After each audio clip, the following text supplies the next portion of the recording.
a investigação e o bloqueio qualificado da cadeia de transmissão.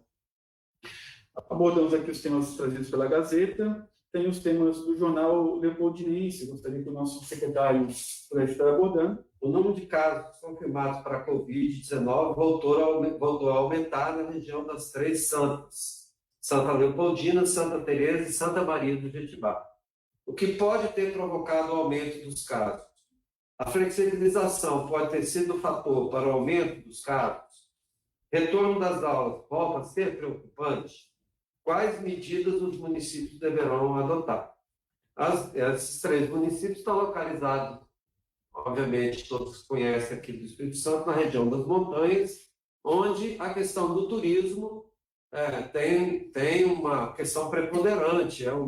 As pessoas frequentam, muitas pessoas da Grande Vitória, né, uma parcela grande, tem propriedades, tem sítios, e se deslocou com muito vigor no grande feriado. Voltamos a falar do grande feriado, porque ele repercutiu exatamente nesses pontos onde houve esse aumento de circulação de pessoas. Mas, como disse, nessa última semana começa a retornar os indicadores para um patamar que tínhamos anterior ao feriado. Então, essa aglomeração que provocou, muito provavelmente, esse aumento pontual de casos.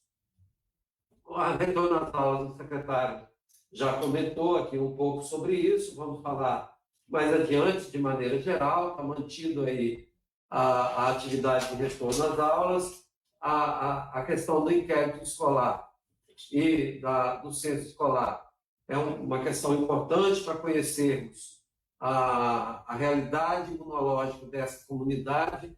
Ressaltar aqui, não é um passaporte para o retorno individual às aulas.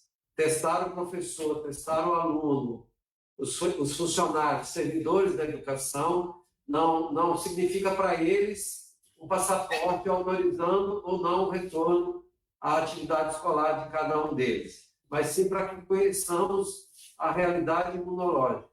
Todos os protocolos, para todos os níveis de retomada das atividades, para cursos universitários, cursos técnicos, cursos de nível médio, e também da questão do ensino infantil, são devidamente publicados, os prazos todos estabelecidos.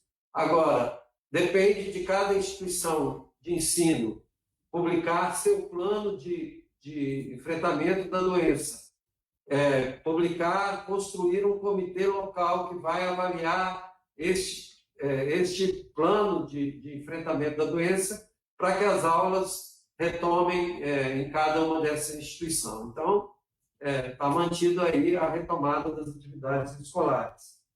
E os municípios, como o secretário já colocou, eles devem, nessa etapa, tanto lá na educação, né, nas escolas, quanto de maneira geral, identificado um caso suspeito, que hoje todos nós sabemos, independe da idade, independe da situação de saúde da pessoa, se ela tem sintomas para a Covid, ela deve realizar o teste chamado PCR, que é o teste que a gente coleta do nariz e da garganta, para confirmar se ela tem ou não a Covid-19. Se for positivo, os seus contatos domiciliares, aqueles que vivem no seu domicílio, deverão ser testados. Qual a finalidade? A finalidade é isolar as pessoas positivas, porque isso interrompe a cadeia de transmissão. O Espírito Santo tem uma grande oportunidade, diante da nossa condição, da atenção básica, atenção primária das cidades, a capacidade de realização dos exames do LACEN. Nós temos uma grande oportunidade de dar um exemplo fabuloso, tanto para o Brasil quanto para o mundo, fazendo esta testagem, coletando esse material de quem for positivo, para que a gente verifique se tem mais gente positiva naquela residência, havendo fazer o isolamento. Então, são essas as principais medidas que a cidade precisa adotar. Até o dia 3 de outubro, 1.752 testes foram realizados em contatos assintomáticos desde o dia 24 de setembro. na investigação de contatos assintomáticos de pacientes positivos com PCR.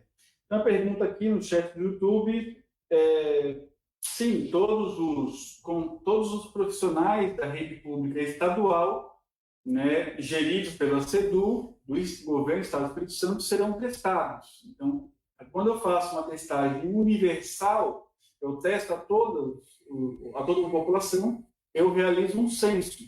Quando eu faço uma amostra estatística da população, com capacidade de projetar o comportamento da doença na mesma, nós estamos tratando do inquérito. Então, o inquérito ele é amostral. Ele sorteou escolas públicas, estaduais e municipais, escolas privadas, em 13 municípios capazes de realizar uma projeção estatística do comportamento da pandemia nessa população. E com a diferença, então, do inquérito e do censo, que foi uma pergunta que veio aqui no chat. Para a Rádio CPN, fala da fiscalização